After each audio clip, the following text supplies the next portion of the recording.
Welcome to the Human Capital Innovations Podcast, your go-to source for personal, professional, and organizational growth and development. We hope you tune in often for all things people management, organizational development and change, organizational leadership, and social impact related. Maximize your personal and organizational potential with Human Capital Innovations Podcast.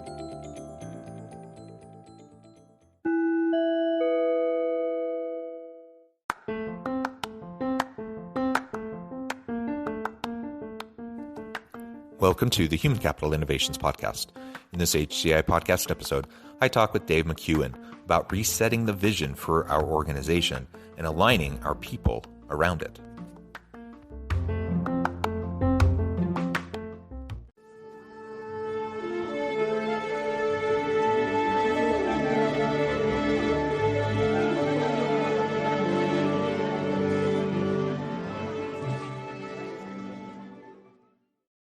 Dave McEwen, welcome to the Human Capital Innovations Podcast. Hey, John, how are you? I am great. It's great to be with you again. I'm excited to have a nice conversation. Today, we're going to be focusing on resetting the vision for our organization and aligning our people around that shared vision. That sounds, important. I imagine most people are thinking, yeah, we need people to have a shared vision, but it's easier said than done. Having a good vision is always a challenge. Having shared vision, mission vision, values, purpose within the organization can be difficult, and a lot of that comes back to cultural elements. And I like to tell people, culture exists and it will emerge regardless of your intentions. So if you don't do anything proactively to try to make sure you have the type of culture you want, one will emerge, and it'll probably end up being one that's not particularly healthy. And I think of vision really the same way. It's a component of culture, and if we don't have a really good, understandable, succinct, shared vision that people can buy into and connect with, then people are going to kind of be running in their own directions, and there will be some sort of a vision in place. It just probably won't be what actually you want from a strategic perspective. So we need to do the work to create the vision we want. And oftentimes that means we need to reset the existing vision that perhaps emerged organically that isn't is healthy or is productive or positive, that we're really looking for. As we get started, I wanted to share Dave's bio with everybody. Dave McEwen helps individuals, teams, and organizations achieve excellence by doing the ordinary things extraordinarily well. He is the CEO of Outfield Leadership and author of The Self-Evolved Leader, Elevate Your Focus and Develop Your People in a World That Refuses to Slow Down. Now, I could go on and on. That's just a brief bio. Anything else you would like to share with listeners by way of your background before we dive on in? Well, the thing that they'll pick up is I'm not originally from Laguna Beach, where I currently live. from Ireland originally, and I've just kept moving further west until the sun shone an appropriate number of days.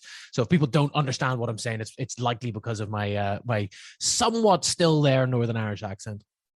Oh, I love it, and I've never been to Ireland. I really want to go. Well, I've flown through Ireland, I think, but that's about it. That's the closest I've been. Well, wonderful. As we get started, perhaps you can share a little bit more of a background around your book and your company, Outfield Leadership, just to set the stage a little bit, and then we can dive on in and talk more specifically about how we can go about resetting vision. Sure, makes sense. I've spent the majority of my adult career really fortunately helping senior leadership teams to set and achieve their strategic growth goals. And that had come in a couple of different guises for a few different companies. I've spent the last 4 years just out on my own. And I do a lot of work with those leadership teams really to help them understand what is the vision, what's the world that we want to create, and then ultimately how do we stitch the gap between that and the actions that everybody takes every day. Because at the end of the day, if more of those actions that you and your team take lead you towards that vision, that's a good day. If more of those actions lead you further away from that vision, then it's a bad day. But those two horizons of focus are really, really, really far apart. It's actually quite difficult to be able to straddle both of them. And so a lot of the work that I do is helping those leadership teams translate that high level vision down into the day-to-day actions for both them and the people that work for them. Yeah, excellent. And so we've both been in this space for a while now, and it's a fun space to be in. We get to see all sorts of interesting organizational dynamics at play, and people usually don't hire us to come in when everything's working perfectly. Uh, so maybe as we start to unpack this whole realigning vision component, do you have any examples or stories that come to mind from organizations you've worked with? Of course, you can anonymize it. You don't need to call out any particular organization, but where it really was a challenge and where that's something you helped them work through. So one of the biggest symptoms of where this lack of alignment comes in is whenever the overarching culture for how you lead the organization is you just say yes and figure out how to deliver it. So customer calls up and says, hey, we need 16 widgets. And before you've even like heard what it is that they need, you're just like, yeah, we'll do it. And you'll huddle together and rally around and get it out the door. And that's a viable growth strategy up until a certain point, at which stage complexity starts to creep into the business. And you realize that it's more and more difficult to just say yes and figure out how to deliver it because you're missing all of or pertinent parts of the information that you need to make those decisions. And really what that is a breakdown of understanding of what is that vision of the world that we're trying to create and how do we align that every day. And without that as the North Star, it's super easy just to say, well, yeah, we'll just please the customer. We'll do whatever it takes to please them. And we'll just scramble to make it out the door in time. And so in order to stitch that together, you've got to slow down the decision-making process whenever you get a new request or a new opportunity in front of you, not so that it's like slow and bureaucratic, but so that it's slow enough that you're able to spend the time gaining the information that you need to then be able to go implement that decision out the back end in a much more agile way. So to your point, we don't get called in when things are rosy, but usually for folks that give me a call, it's like I'm starting to notice that we're dropping the ball, that our quality is slipping because we're still leading through this sort of notion of heroism of just saying yes and then figuring out how to deliver it, and we're starting to screw up as a result of it. Yeah, that's a great example, and I've seen similar types of things. And so, largely, what you were describing in that example was scope creep, and you just can't focus on anything because you're trying to be all things to all people all the time. Right. And that just really doesn't tend to work. I mean, it's not a great way to allocate scarce resources. And if you're trying to add value in the market and really have top line quality and a really great customer experience, chances are you won't have those things if you're trying to constantly just be all things to all people. So absolutely, checking out, really having a clear vision about what you want your focus to be as an organization strategically is super important. And then articulating a vision that goes along with that is going to be equally as vital. Otherwise, you're going to find yourself chasing your tail and just spinning around like a whirling dervish and never really accomplishing what you want. And in the world of business, reputation is everything, especially if you're a small firm and you're trying to grow and you're putting out crummy products for customers, it's going to catch up to you. And so, maybe that the being enticed by that contract or being enticed by that, the immediate revenues can be, really alluring and tempting. But we also have to take a longer, view of things and understand what it's going to look like if and when we don't over deliver on what we've promised to do. And if we don't have the expertise to be able to do what we said we're going to do, it's going to catch up to us. Very much so. And the funny thing about it is you would assume that it's only an issue for organizations of a certain size, but I've worked with billion-dollar companies that have a similar approach to how they deliver for their customers, and it's sort of like they have this appearance of a swan where you're just on the surface of the water. It looks like you're delivering what you need to, but underneath everybody is scrambling like crazy. The legs are going nuts just to get it out the door at a level that's appropriate and good enough. And the issue with that is, even if the end customer doesn't notice a dip in quality, well, what you're doing is you're putting strain on your people, and you're getting to the point of folks not being able to prioritize the truly important work that they need to get done on a given day, and they're just rushing from ditch to ditch and crisis to crisis, and acting as a firefighter rather than being able to have that medium and long term strategic outlook and approach. And obviously the events of the last 18 months, 2 years have really caused a gravitational pull on that need to spend our time firefighting and in crisis management. And actually, I think we need to start to build away from that and find a way to get out of it, elevate our focus a little bit more. Yeah, I agree. And so some of what we're talking about in relation to this vision reset, I guess, has to do also with just our overall growth strategy, our growth plans. And during this past 18 months, amidst a global pandemic and economic downturn, of course, that has only increased the level of uncertainty that we face in the world. Uncertainty was the name of the game before the pandemic, but it's certainly been kind of ramped up more recently. And so figuring out how what our approach is going to be and how we want to try to tackle things is important. Simultaneously thinking about our teams and thinking about keeping morale up, helping them stay engaged and feeling like you support them and you're invested in them and that you're going to help them succeed. I mean, all these things go hand in hand as we're thinking about the vision component.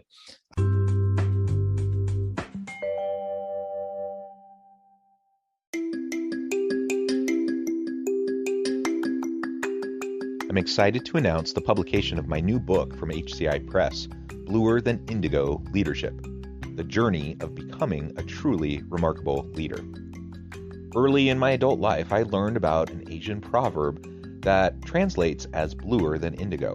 If you think about the color indigo, it is a brilliant, deep, and vibrant blue, what some would call the bluest of blues. To have something that is bluer than indigo is rare and truly remarkable. Contrary to popular myth, there is no one-size-fits-all or cookie-cutter approach to effective leadership. There's no silver bullet, no secret sauce, no go-to model that will solve all of our problems. The truth is, great leaders have all had their unique strengths and flaws, and have all had to discover and then pave their own distinctive path in their life's journey to fulfill their leadership potential. Bluer Than Indigo Leadership will help you discover your own path and explore those ordinary, everyday actions that will help you respond to an uncertain future and produce extraordinary results for individuals, teams, and organizations.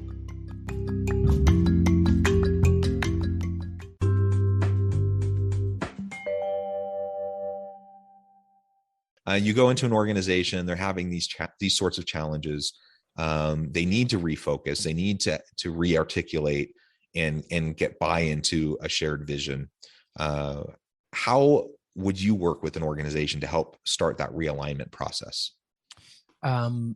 It's a good question. And I think that the last 18 months have caused the process to be just slightly different in that for a number of organizations, just getting through the day-to-day has been the name of the game. And so that's caused a bunch of things to happen. Some organizations have started entirely different product and service lines in order to be able to continue to serve their customers in a slightly more virtual or hybrid world.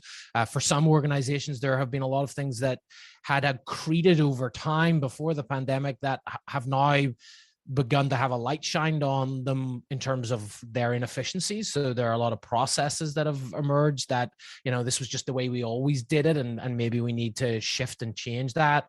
For some organizations, just the core values, what's truly important to us, has shifted. And for some teams, they've done the hard work of pausing and saying, well, let's actually just evaluate what's happened. Like, is our organization the same as it was 18 months ago? Do we have that same world that we want to create, that vision that we have? And so just taking a pause and asking those questions of what has changed for us over the last 2 years.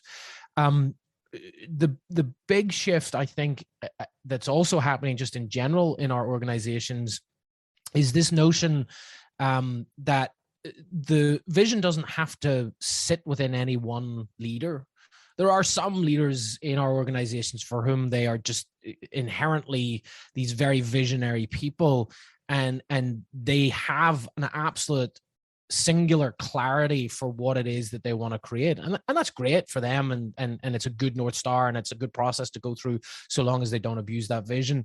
But for a great number of leaders out there, they look at the likes of people like Elon Musk and Jeff Bezos and Steve Jobs and go, I don't have that degree of visionariness, and that's perfectly fine. In fact, it's almost better in some ways.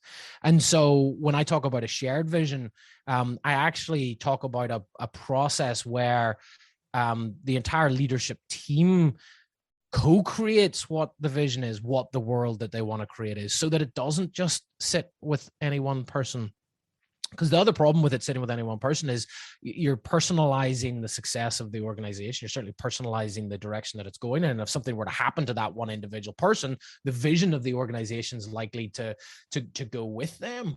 And so just taking a team through a process of collectively assessing who is it that we serve, what way do we serve them that makes us different from our competitors, what does their life look like as a result of using our product or service, and then ultimately the end question that I think is an important one for building a vision is, what is the world that we want to create? What does it look like? So 5 years out from now or 10 years out from now, what's the specific world, and how can you describe it from your purview for your customers, for your organization, for the communities that you serve?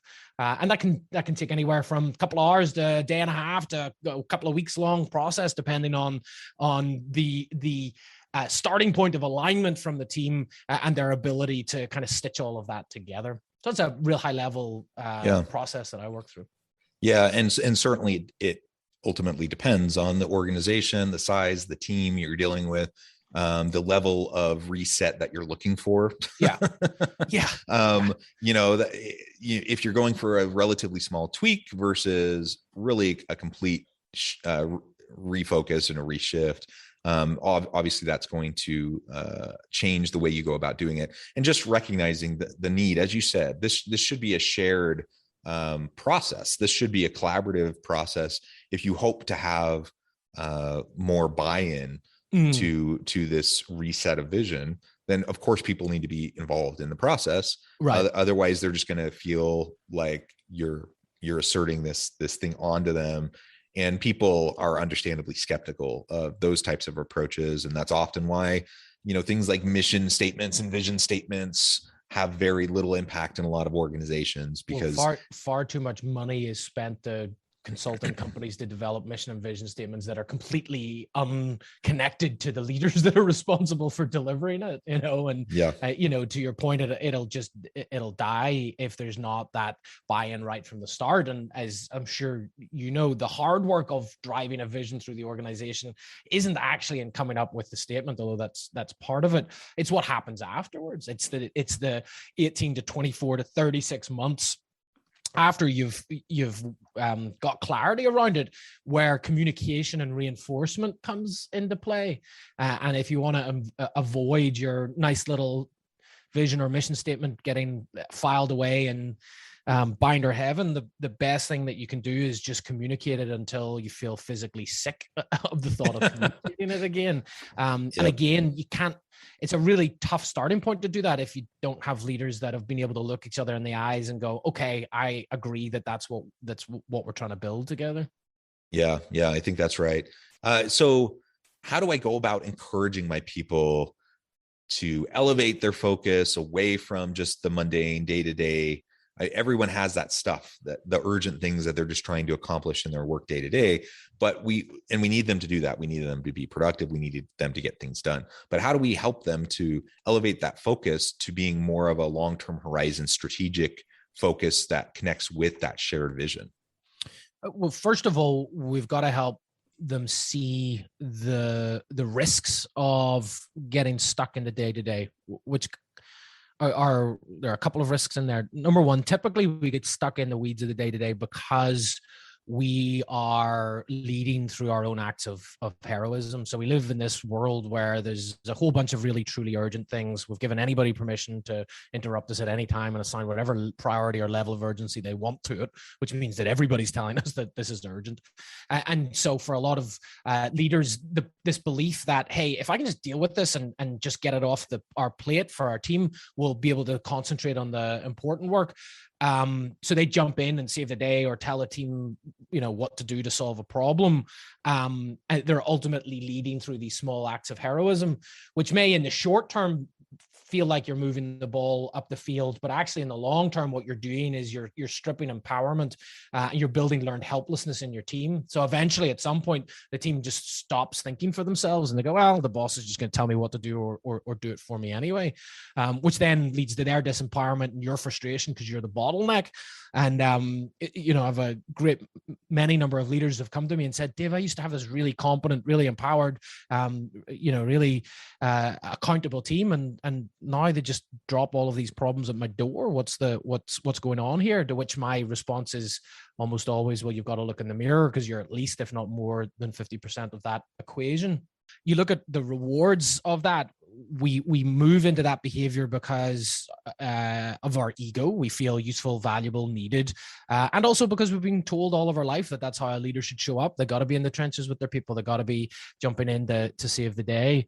But those are all short-term rewards, and we've got those longer-term risks of not being able to focus on the stuff where we truly should be focusing on, because it's where we add value as a leader, which is the medium and long-term direction of our team and the development of our people.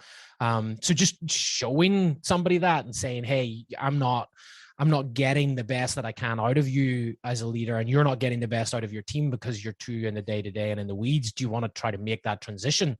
That's the starting point of any behavior change, right? As you were describing that, I was thinking of some of the experiences that I've had with bosses like that earlier in my career. And it's frustrating. It's demoralizing to the people on your team, because you just feel no matter what you do, there's no point. Like it all bottlenecks through the boss, through the manager, the supervisor, whoever it is. And ultimately, what ends up happening is people just start doing the bare minimum to then get it off their plate, pass it along, and wash their hands of it. And then if something, and you don't feel a lot of great passion around the work you're doing, you don't feel a lot of ownership over it, because you know that ultimately the boss is going to take it and they're going to do their own thing with it. And it's probably not even going to end up looking like what you did. Not necessarily because they improved it, but they just changed it. Right. And changing for change's sake, or because of preference or whatever. And that really is demoralizing. It's frustrating. And it's frustrating for bosses too. But to your point, they are at fault there, at least to a large extent. They've created that dynamic and that culture that where there's that pervasive kind of behavioral issue at play. Sure. And so they need to be able to address that. Yeah. So as we move forward, we want to get ourselves out of the weeds. We want to get our people out of the weeds. As a leader, I do believe that there are times for leaders to get in the trenches and work alongside their people and be willing to help when necessary. But if that's our default approach, where we're just constantly putting our hands in the work of our people, they're not going to appreciate it. We can touch base, we can give ideas, but more importantly, most of the time we need to seek understanding of where they're coming from, what their approach is, why they're doing it that way, ask thoughtful questions, and get your people, get people on your team to share more about what they're doing. And maybe they'll ask for help, but a lot of times they just need to talk through something. They just need to think through it, and you can help facilitate that process while not micromanaging or taking over the project from them, so that they don't feel ownership anymore.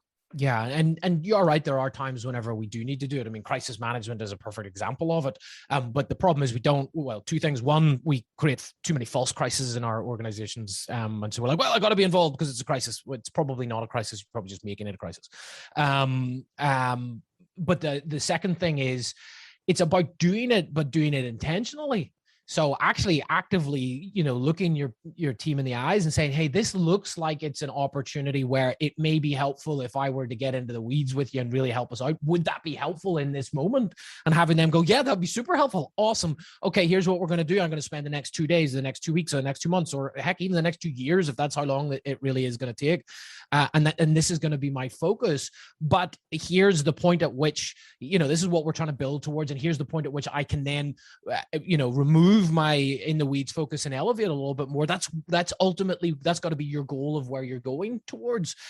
Too many mediocre leaders are just driven by their natural habits and behaviors and their ego, and they're not intentional not enough about using a whole raft of leadership skills and approaches intentionally and just communicating with their team. This is what I'm doing. This is why I'm doing it. This is why it's going to be helpful in this moment. Is it okay if we do that? Okay, this is what we're going to work towards, and just overly communicating their ebb and flow rather than just reacting. We've got to learn how to thoughtfully respond to what comes into us on a day-to-day basis rather than just react to it. Yep, absolutely. Well, Dave, it has just been a real pleasure. I know at the time has flown by. I need to let you get back to your busy day here in a moment. But before we close, I wanted to give you a chance to share with listeners how they can get connected with you, find out more about your work, and then give us the final word on the topic for today. Sure. So best place to find out about me is go to davemckeown.com. You'll learn all about my consulting, training, and speaking business. There's also a link to the book that came out last year, The Self-Evolved Leader, which dives into these topics and more. And my final thought for the day for leaders at the minute is to control what you can control and not worry about the rest. There's a ton of stuff happening in the world that is much bigger than any of us that we don't even have influence over. And the more time we spend focused on those areas, the less effective we are as a leader. So either figure out a way to expand your influence into those areas if you really want to make a difference, or just stay focused on those things that you can truly control and ensure that you're focused on putting your best foot forward in those situations. Yeah, well said. Dave, it has been a pleasure. I encourage listeners to reach out, get connected, find out more about what Dave and his team can do for you. And as always, I hope everyone can stay healthy and safe, that you can find meaning and purpose at work each and every day. And I hope you all have a great week.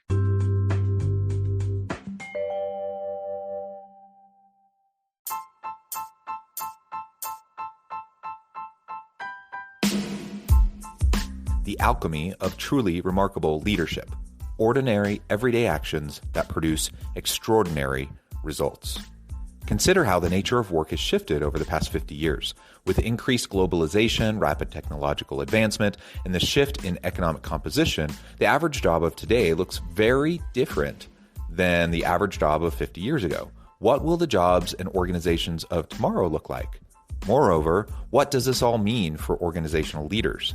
What are the core competencies and capabilities of organizations and their leadership that are prepared for continued disruption and geopolitical and socioeconomic shifts? Regardless of what the future holds, increasingly, leaders need to be socially minded, data-driven, decisive, champions of talent, and disruptors of the traditional notions of leadership, teams, organizations, and work.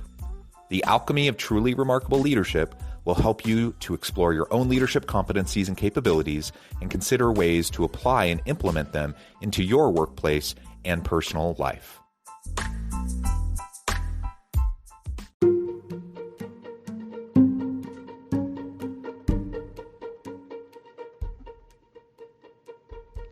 Check out Human Capital Innovations magazine, Human Capital Leadership.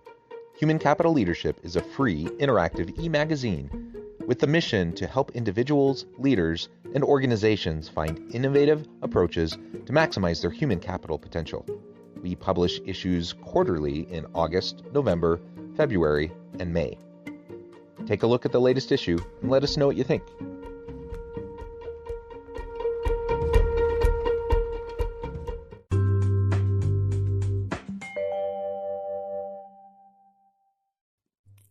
Thanks again for joining us for this episode of the Human Capital Innovations Podcast. I hope you stay healthy and safe and that you have a great week.